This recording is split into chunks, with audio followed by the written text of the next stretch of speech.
আসসালামু আলাইকুম। আজকে আপনাদেরকে করে দেখাবো বাসি ভাতের কুরকুরে।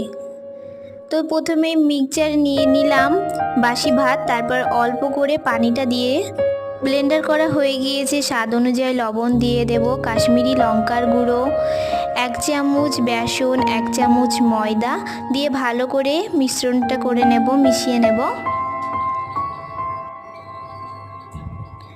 মিক্স করা হয়ে গিয়েছে, তারপরে 2 প্যাকেট ম্যাগি মশলা দিয়ে আবারও মিশিয়ে নেব।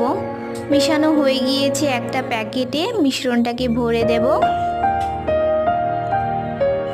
তারপর একে একে তেলে দিয়ে দেব।